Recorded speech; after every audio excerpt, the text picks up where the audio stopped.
One thing I cannot stop thinking about is how if so many men weren't so naturally submissive, none of this would be possible. We wouldn't have ICE agents in our streets kidnapping people because there would be no men to sign up to do that. You know what I mean? Like, these men are so ready to dress up as their favorite video game character and go out in the streets and perpetuate harm for some sort of perceived glory by following the orders of the most powerful psychopath they can find. And that's how we get harm on scale. Because men follow orders. Men will do anything to have their hero's arc. And each man views that as something differently. But as we're seeing, a lot of men view it as causing immense amounts of harm under the direction of their leader. They'll do whatever he says. They'll do whatever they're told because they're submissive. And that is why we have so much harm in the world. I think that there's a portion inside of men, there's a piece of them that seeks out difficult situations, dangerous situations, because they think it's going to give them a chance to finally be a hero, finally be somebody, finally make daddy proud. And the rest of us just have to suffer about it, I guess. For the not all men crowd, prove me wrong, please. I'm begging you. Creedal principles of America. I know the Claremont Institute is dedicated to the founding vision of the United States of America. It's a beautiful and wonderful founding vision, but it's not enough by itself. If you think about it, identifying America just with agreeing with the principles, let's say, of the Declaration of Independence, that's a definition that is way over-inclusive and under-inclusive at the same time. What do I mean by that? Well, first of all, it would include hundreds of millions, maybe billions of foreign citizens who agree with the principles of the Declaration of Independence. Must we admit all of them tomorrow?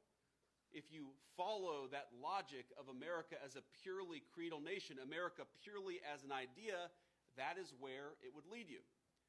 But at the same time, that answer would also reject a lot of people that the ADL would label as domestic extremists.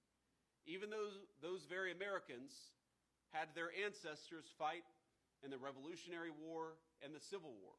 And I happen to think that it's absurd, and the modern left seems dedicated to doing this, to saying you don't belong in America unless you agree with progressive liberalism in 2025. I think the people whose ancestors fought in the Civil War have a hell of a lot more claim over America than the people who say they don't belong.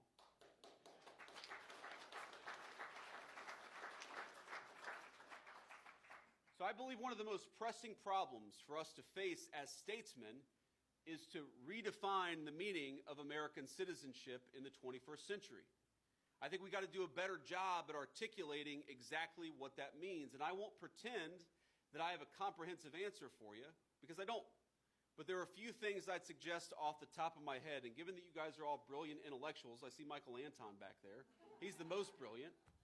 Given that you guys are all brilliant intellectuals, I think this is one of the main things that we need to run with over the next few years in our country. What does it mean to be an American in 2025? For one, I think it has to mean sovereignty.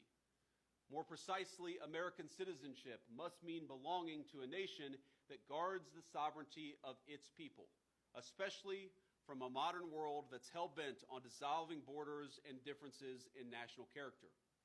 And I think that means having a government that vigorously defends the basic qualities of sovereignty, that secures the border from foreign invasion, that protects its citizens and their enterprises against unfair foreign tax schemes, that erects tariff walls and similar barriers to protect its people's industry, that avoids needlessly entangling them in prolonged, distant wars.